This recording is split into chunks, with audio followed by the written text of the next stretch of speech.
Stone Cold Steve Austin, The Rock, Seattle, Washington, March 30th, 2003, as we wrap up the three-part series of The Rock versus Stone Cold Steve Austin at WrestleMania. Tonight, we're going to discuss that final match and Stone Cold Steve Austin's final match, and I'm really excited to bring that analysis and audio to you guys. So what the hell are we waiting for? Let's get going.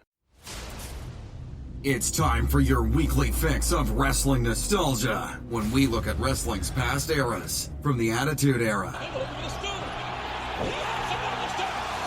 to the Reality Era. I'd like to think that maybe this company will be better after Vince McMahon's dead, but the fact is, it's going to get taken over by his idiotic daughter and his doofus son-in-law and the rest of his stupid family. To today, here on the WWE Podcast.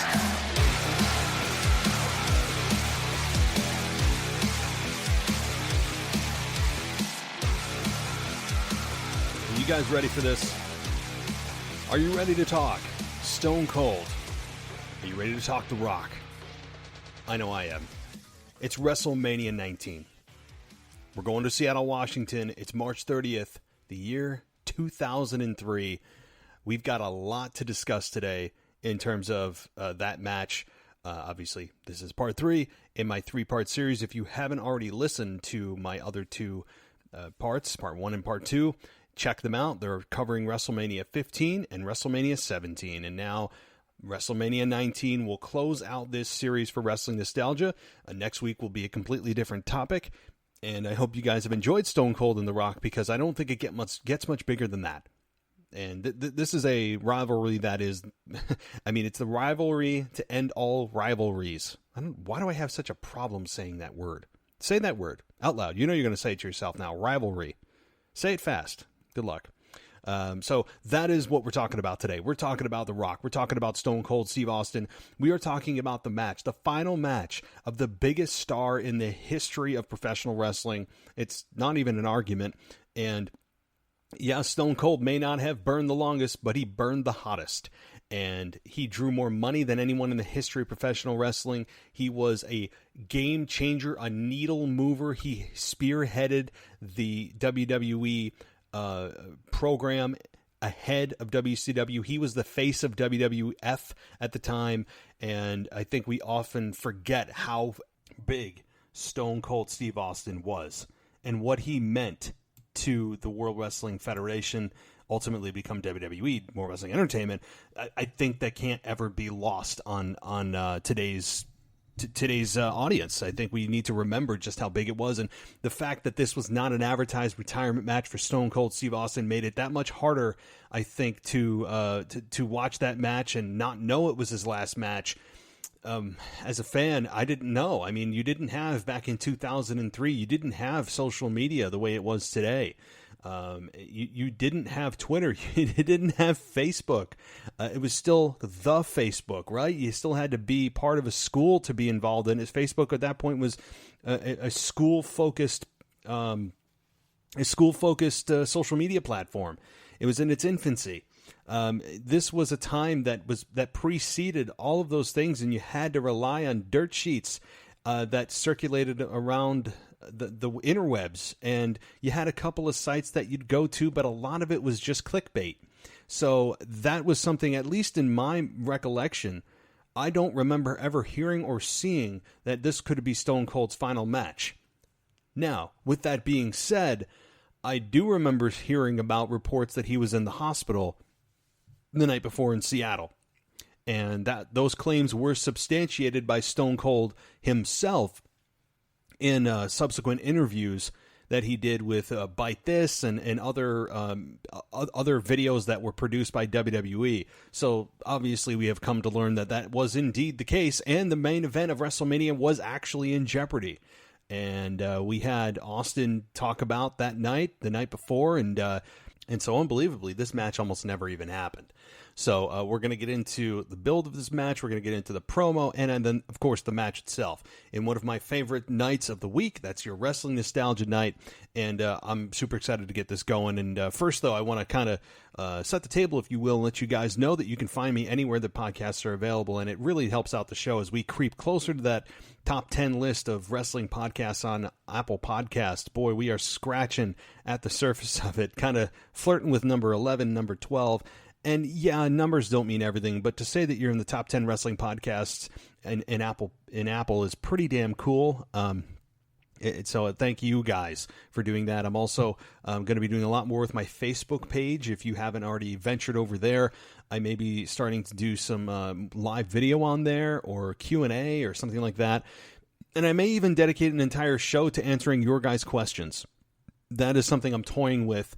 Not that I can produce an 8th show for the week, as we're already at 7, but I may do it as a part of a show that already exists, whether I attach it to the Monday Night Raw or whether I attach it to the Wrestling Nostalgia Show.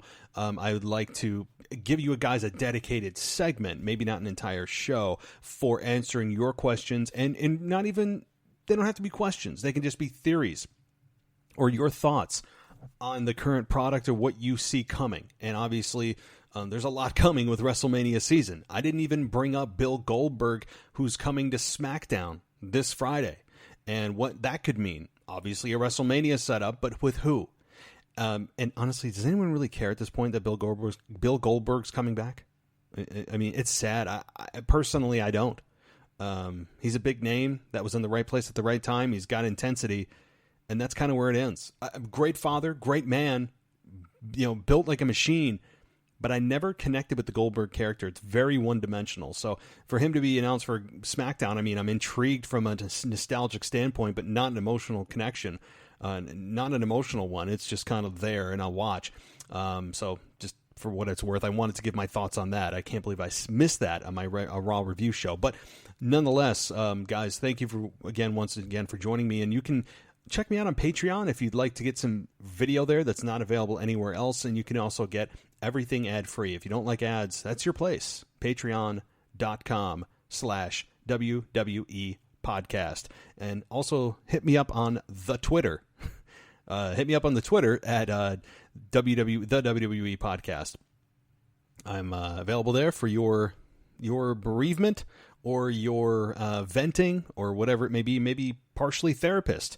Whatever you guys need, I'll be on that on the Twitter, as the baby boomer generation likes to say. Everything is right. Anyway, so guys, if you like this show, please again rate and review me, but also send questions to me. As I said, I'm really going to make an effort to give you guys a segment on one of my shows dedicated to the listeners.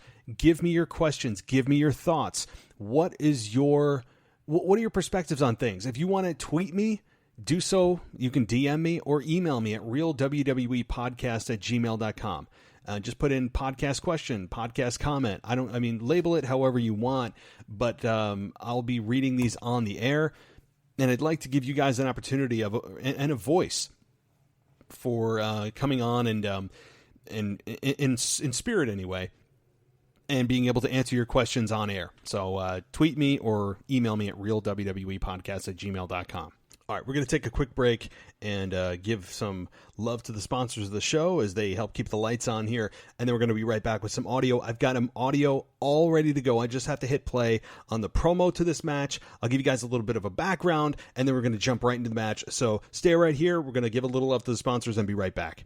Spam Pod. Welcome back to the WWE Podcast. Let's get back to more great wrestling audio.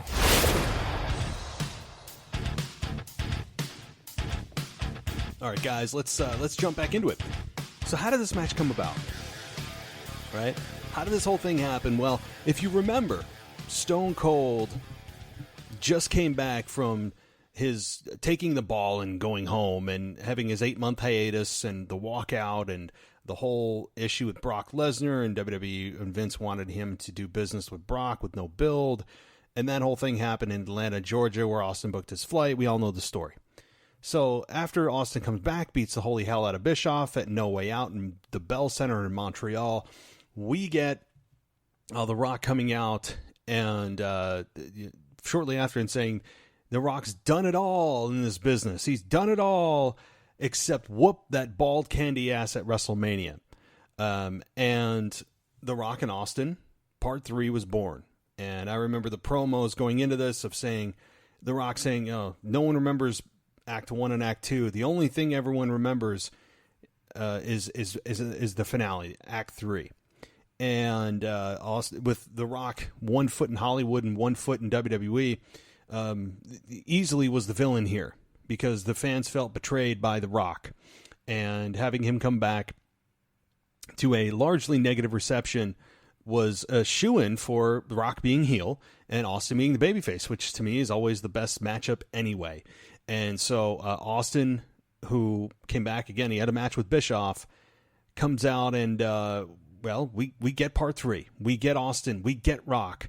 And let's just listen to the promo. And I know you guys can't see it. I would highly recommend that you YouTube it. But let's just take a listen, and hopefully you can visualize what's happening here.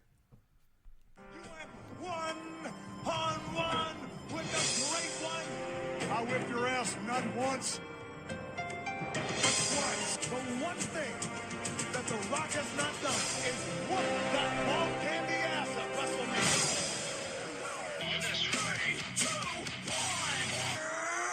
Here we go again. Right now, let's go. Me and you, toe-to-toe. Speaking rock, we can roll. It's like a cancer in the soul of The Rock. He has never beaten Stone Cold at a WrestleMania. The Rock's static. The Rock with a Stone Cold stunner. It's time to bet it. Count rock bottom. A rock bottom on Austin. I'm addicted to praise again. Right now, let's go. Me and you, toe-to-toe. Speaking rock. Right now, let's go. It'll be The Rock. It'll be Austin one-on-one at WrestleMania. My God. So that was the promo. I know you didn't obviously get to see it, but gotta love the good old early 2000s rock music. I think that might have been Limp Bizkit again. But while the build wasn't as good to this one, and it didn't feel as organic, and they weren't on the trajectory that they had been at WrestleMania 17, it's Rock Austin. So even if it's a forced match, and there's not a whole lot of backstory to it other than which you heard there of The Rock just being, as Jim Ross eloquently put it, a cancer in The Rock's soul that he has never beaten Stone Cold Steve Austin at a WrestleMania. That was really the premise for this whole match. That was really the catalyst. That's really the foundation that this whole third rivalry and third program with these two lived on and was built upon, was the premise that The Rock had not beaten Stone Cold Steve Austin at a WrestleMania. So, good enough for me. Again, the storyline wasn't blow away, but does it really need to be with Rock Austin, right? It certainly doesn't hurt, but with The Rock and Austin together, they're so damn good that a storyline needing to be good is almost irrelevant, which is insane, right? But certainly 17, if you're looking from a storyline perspective of having these two meet, have it make sense and have their careers on parallel paths, and it just felt bigger at 17. 19 certainly felt big in the perspective of they haven't met at WrestleMania in 2 years, and you have the two biggest stars in professional wrestling history going one-on-one. I mean, what more do you need? You don't need a genius storyline to bring these two together, which is insane that you don't need to bring together a key element of what makes pro wrestling work with these two, because that's how big of stars they are, and the history that they have kind of speaks for itself and builds its own story. So the foundation, again, of this whole thing was very one-dimensional, of The Rock needing to beat Austin and Austin just needing to clean sweep The Rock 3-0 at WrestleMania. I mean, that's ultimately what this whole thing was built on. And I mean, so it's crazy, right? When I say that, and in saying that out loud, I don't know if I've ever said that out loud before, as far as just what this match was really built on. I'm all about stories. I'm big on stories, just like most of us are. If you watch pro wrestling, you are big on stories because you love stories being told in the right way. So, in this case, didn't need to be. Okay, I think I've harped on that enough. So we get to WrestleMania 19, and again, the night before, Austin had severe health issues where he was hospitalized. He apparently had been drinking too much coffee, a combination of coffee, lack of sleep, stress, and energy drinks. Put Stone Cold in the hospital with his heart pumping out of his chest, thinking he was having a heart attack and he was going to die in Seattle. They calmed his heart down. They flushed the energy drinks and coffee and caffeine out of his system. They got his heart rate down to normal and rehydrated him the best they could prior to the match at WrestleMania the following night. So pretty close to this match never happening. It's just crazy to think about this match never happening. So that is something that was later discovered. And of course, Austin still hung around Monday Night Raw, being in various iterations of a general manager, and he was a co-general manager, and then he was eventually the sheriff, and it was entertaining, and I loved having Austin still there on a weekly basis, even if he was just there in an authority role, and to just basically stun people.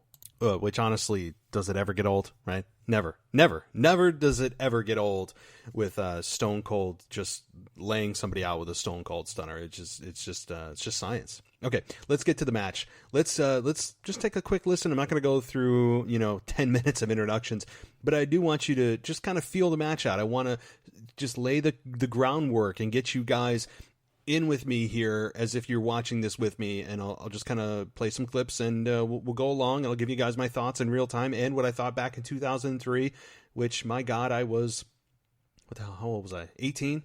I had just graduated high school, or no, I'm sorry. I was going to be graduating high school in just a few months, and so, boy, a senior in high school when this match took place. And so I'll give you more thoughts on that later as far as reactions and people I was with, and, well, anyway, you guys don't care about my personal life, but I'm probably going to share it anyway. All right, here we go.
Street fight. And you hardly ever take your hat off.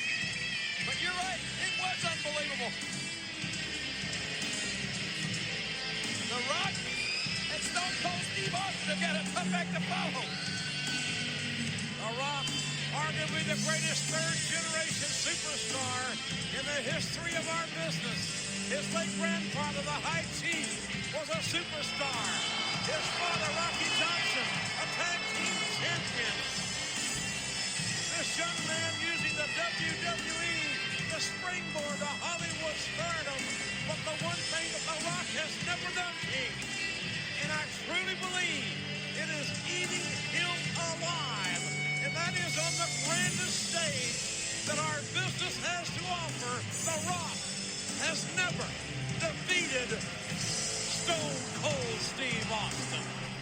And so there we go with The Rock's entrance. And it was a little bit long there, but I wanted you guys to remember that insanely long introduction to his music when he went heel, and he was Hollywood Rock, basically. He went Hollywood Rock as Hogan went Hollywood Hogan in some way. And so that is, I remember that entrance music very well. And when you look at The Rock's body, he leaned out here, and from what we understand now, when he first got into Hollywood, many people told him, "Oh, you're not gonna be able to keep that muscular physique. You're gonna have to, you're gonna have to slim down if you're gonna make it here in Hollywood." And I think he took that to heart, and he wasn't in crazy shape. He's in better shape now than he was back in 2003, which was 17 years ago, which is just crazy. I mean, we go from WrestleMania 19, we're WrestleMania 36 this year. God, time flies. So that was The Rock's entrance, and, well, here comes the greatest of all time. National Championship football game coming up. From Victoria, Texas, weighing in under 52 pounds, Stone Cold Steve Austin. He has earned the reputation as the toughest son of a bitch in the WWE. There is no one that has ever laced their boots any more intense, any more with a will to win than Stone Cold Steve Austin. Oh, he's a rattlesnake, all right. He is one tough SOB. The pride of Edmond, Texas. Raised a country boy down in Texas. Grew up wanting to be here, wanting to do this. This is his life. This is his destiny. But the same can be said for Austin's adversary, The Rock.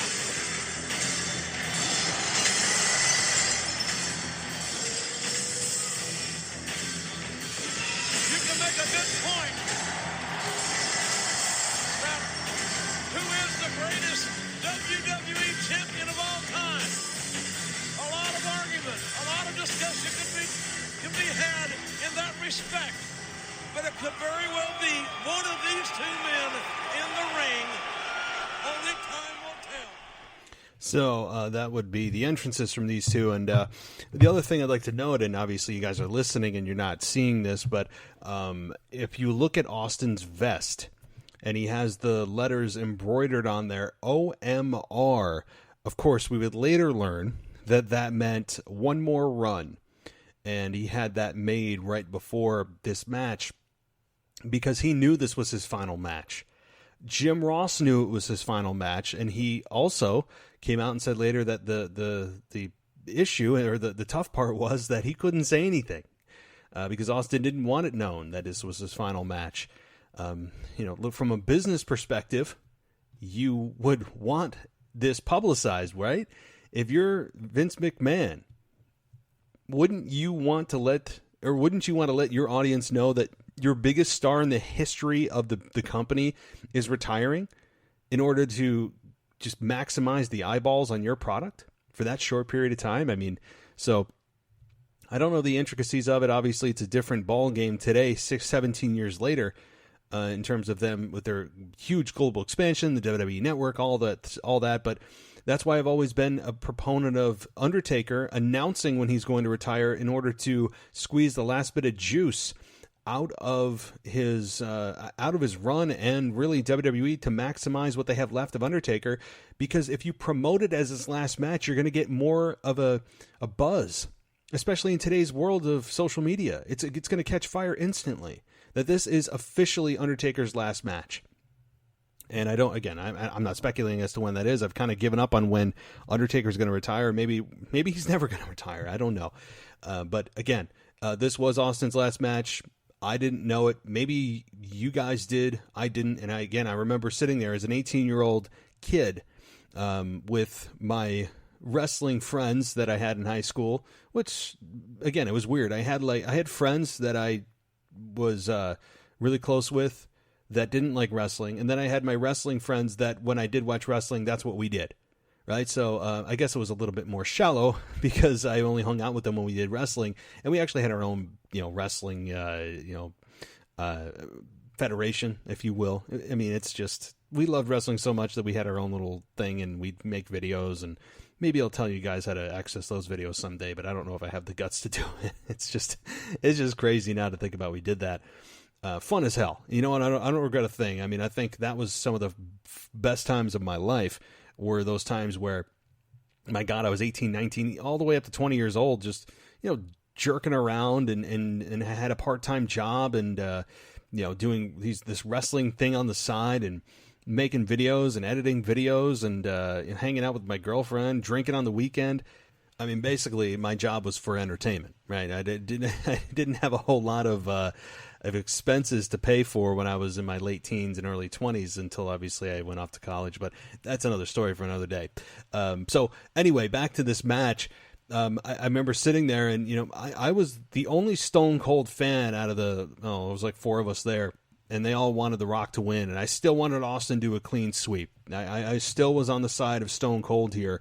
And, let's listen as the match goes on, and we have the best commentary team in the history of pro wrestling calling it. The bodies of both of these men. A hard right hand by Austin. Another right hand. Austin connects with a right. That's 3 in a row for the Rattlesnake. Look out. No reverse elbow. And the Luthez press. Oh, no. God bless Luthez. And the right hands by Austin. Oh, they're being blocked. The Rock's trying to cover up. Block him. Piston lock right hands by the Texas Rattlesnake. Get in there, referee. Do your job. Disqualify him. Stone Cold is beating the hell out of the Rock with right hands. Oh, hell yeah. The elbow. The hook of the leg. That's Stone. So Austin hits his Luthez press, and looking back, you can hear it in Jim Ross's voice that he knew it was Austin's last match. Listen to the introduction he gave him, right? Giving it basically a history of Austin and how he grew up and wanted to do this, and the way he's calling this match with such intensity and focus, even more than normal. Certainly now, with hindsight, we can all hear it. But let's continue on to a little bit more of this match.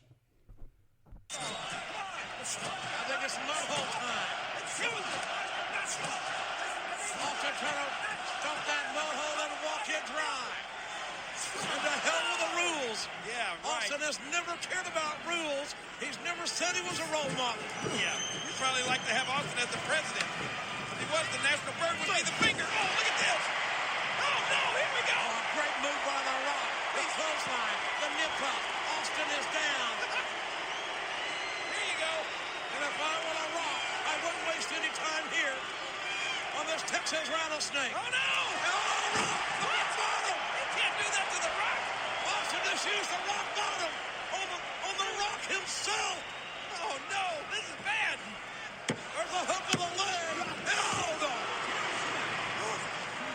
And how he... So we get them using their own finishers on one another, and the pacing of this match was still great. I mean, it wasn't as good as 17, but they certainly still had the psychology here. Austin and The Rock. I mean, what more can you say? I mean, like, these two just were meant to be together in the ring, and clearly and easily Austin's best opponent outside of Vince McMahon anyway. While Vince wasn't the most athletically gifted, I think that their dynamic still drew a little more money than The Rock Austin, but in terms of match quality, The Rock and Austin is just, I mean, you're talking top of the top. So let's continue on. I know you guys want to get more audio. I do too, so let's keep going. Look at that intensity. That's just like snake eyes. Inside that body beats the heart of an animal. A wrestling animal. Watch it, Rocky, right behind you. And the great one, the great third generation star is up. Oh, look at The Rock. There you go. Not the stunner. Oh, baby. And now will The Rock beat the Rattlesnake with the Rattlesnake's own Stone Cold Stunner. That was precious. That was a thing of beauty, yes. Rock dug deep down and pulled out a stunner, a Stone Cold Stunner, JR. Get him over. Rock turning Austin over. Looking for our cover. And look at this arrogant cover. Austin kicked out. So Austin gets his own stunner delivered to him. And, of course, one other thing on this, too, is you have Earl Hebner, the best referee in the history of wrestling, with the best count in the history of wrestling, also officiating this. So, man, you had an all-star team from the announcers to the referee and, obviously, the performers in the ring. So this was just something all the way around that was friggin' brilliant. So, let's start to close in on the end of this match. And as I was watching it earlier, it's striking. It's striking the difference in pacing of this match to today's pacing of a normal match. Many people, if you took this match and obviously you took Austin and Rock out of it and just plugged Wrestler A and Wrestler B, you would say, oh my God, this match is dragging. You know, where are the spots?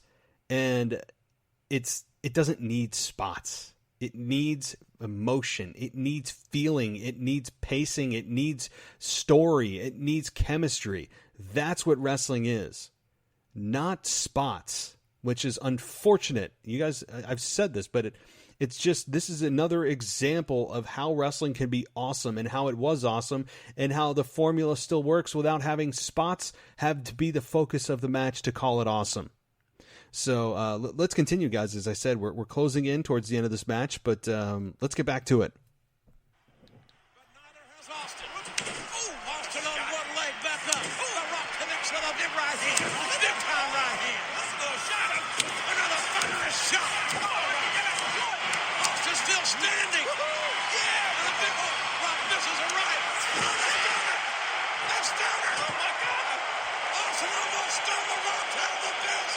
It's deja vu all over again. Rock's on his back, but Austin's down as well. The cover. He got home. My God, how close was that? Oh, come on, Rock. This is amazing. Rock kicked out of Stone Cold Stunner. Now, what are you going to do now, Austin? What do you got left in your repertoire? This is an amazing, amazing matchup. He's confused now. He's thinking, oh, what can I do? If the Stunner didn't work, what can I do now? Austin back on his... So there we got The Rock selling the Stunner like he's been shot. From this point, The Rock then gives Austin a low blow. And then, then we get into the ending sequence of this match with The Rock delivering the People's Elbow, all while wearing Austin's vest. I mean, The Rock wore this Austin's vest for the vast majority of this match up until he delivered the People's Elbow. And obviously Austin kicks out of the People's Elbow. And then, we get to the ending of this match, which made me very sad, but take a listen. Turn around now, Rattlesnake. Trying to pull himself up, and he does. Rock bottom! The Rock bottom on Austin. It's over. The Rock. No, it's not. My God, it's not over. My God, Austin kicked out, and The Rock can't believe it. Look at The Rock. Look at the look on The Rock's face. Now he's wondering what it's going to take. Stone Cold has survived the rock bottom. So he hit the rock bottom. Austin kicked out, kind of as expected. And then from here, let's take a listen. Another rock bottom. Austin fighting desperately out of it. And look, pull right back in. Rock bottom two. That's got to be it. The second rock bottom. That's got to be it. Oh, stop. My God, I don't believe it. I don't either. My God, I don't believe it. This referee can't count to three. And The Rock doesn't believe it. It ain't got nothing to do with mathematics. Come on, Austin kicked out. So I remember this moment very well. I mean, and you got to remember too, not just the pacing of a match that was different. Finishers also meant something back then. While they were starting to phase out of actually being finishers, and through the years they've been watered down, this was still an era in which finishers did exactly that. They finished a match. And when you have stunners and rock bottoms that were money finishers that ended more matches than we can count, having them kicked out of was a big deal. And then having them kicked out of twice, unheard of. And these are the kinds of things that are reserved and should be reserved for WrestleMania only. And unfortunately, in today's age, we see it far too often that finishers are kicked out of, not just on a weekly basis, but multiple finishers are kicked out of on a weekly basis. So you're just conditioned to believe that finishers don't do what they say that they're supposed to do by name, finish a match. So when Austin kicked out of the second rock bottom here, I remember going, oh my God, Austin's going to win it, right? Because Rock hit a People's Elbow, kick out. He also hit a stunner on Austin, kick out. He hit one rock bottom, kick out. Two rock bottoms, kick out. And at this point you're thinking, okay, Austin's going to mount some kind of offense here, and he's going to hit a stunner, and he's going to win the match. And, I think that The Rock, had other things in mind, and let's take a listen. Look at The Rock. He's like the Scorpion King. He's coiled. He's coiled to strike. Austin trying to pull himself up with every fiber in his being, with his heart racing. with his guts and knots. You better stay down on trying to get up. Stay down on the mat, Austin. You'll have a shorter distance to fall after you get this rock bottom. Austin's up somehow, some way. And The Rock, is he going to do it? Not the third time. The third time's the charm. Big one. Oh, God. Third rock bottom. A third rock bottom. A hook of the leg. And the whole time on it. History has been made. Here is your winner. Unbelievable. It took 3 rock bottoms. But The Rock has finally broken the jinx. For 3 rock bottoms, The Rock has defeated Stone Cold Steve Austin at WrestleMania.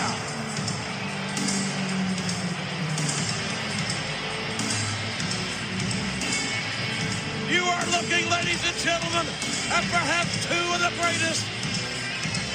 When it's all said and done, that this business will have ever offered you.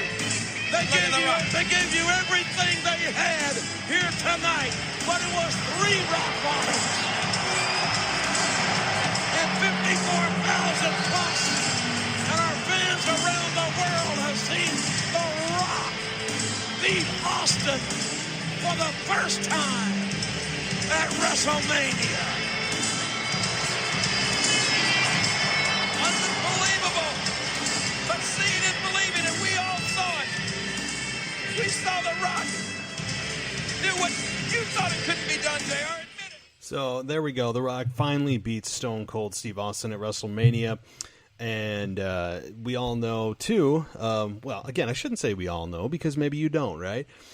When The Rock hit the third rock bottom and we see in here 1, 2, 3, The Rock sat up and talked to Austin. And I guess that part of the conversation was, you know, The Rock telling Austin that, you know, you don't know how much this means to me. This is, you know, thank you so much. And basically showing his respects to not just being the guy to not just saying thank you for doing the favors at WrestleMania, but also knowing that this is Austin's last match, allowing The Rock to be the guy to do that. And it's very old school to, if you're leaving a territory or retiring, to lose on your way out. That's very customary, and it's the way it should be, because you're giving back to the business for the guys that are still going to be there. You want to put over the guys that are still there. Why would you want to put yourself over on the way out and bury the guys that are still there after you leave? It just makes sense from a respect and a common sense standpoint. So having The Rock here sit up and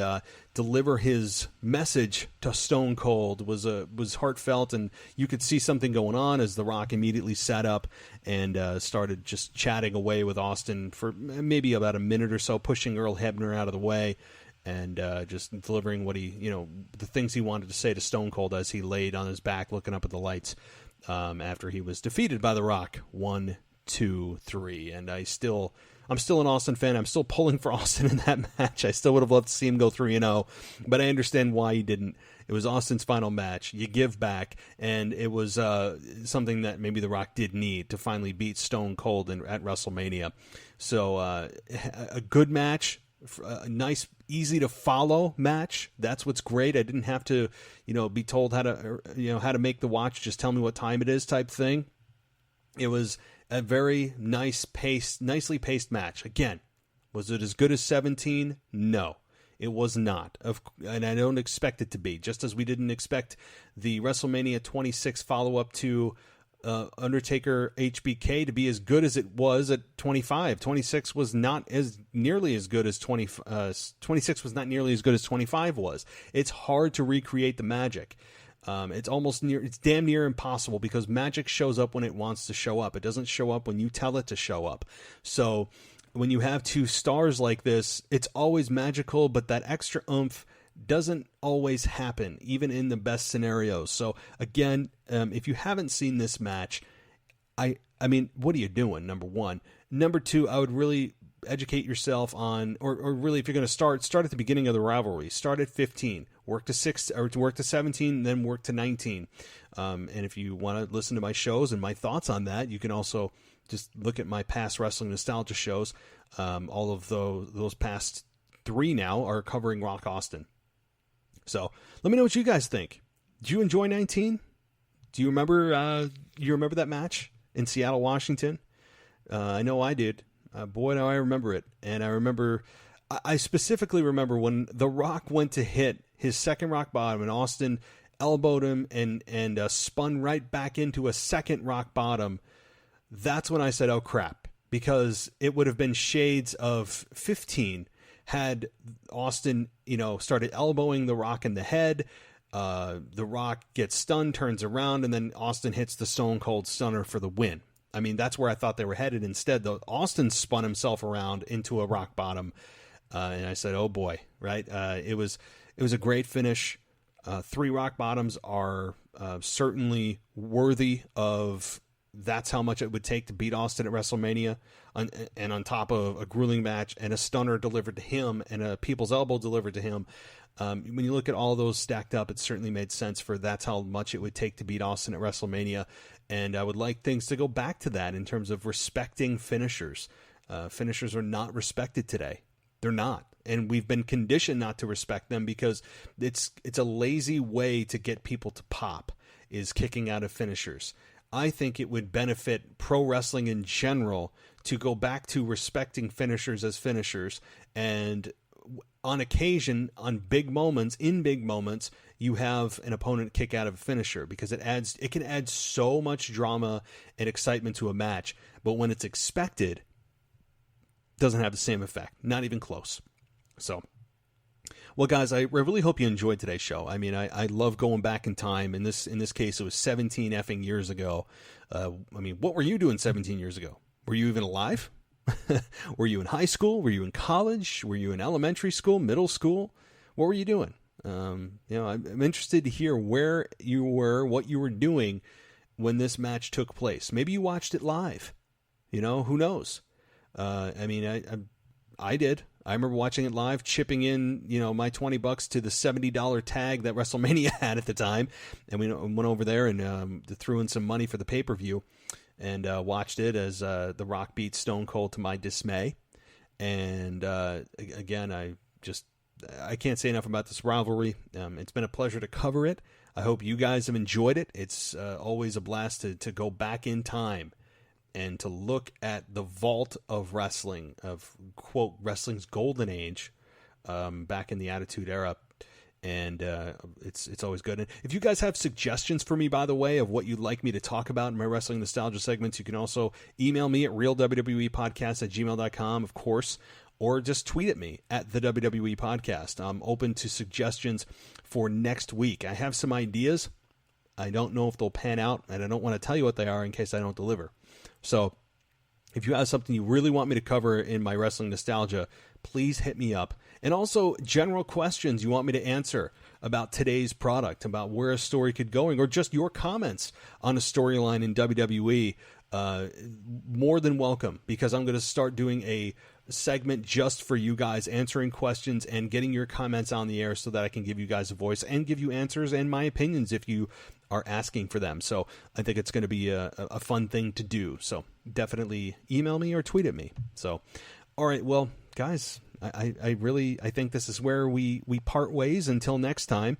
But don't worry, have no fear. NXT, AEW coming at you the next 2 days with their review shows with Chris and with Zach.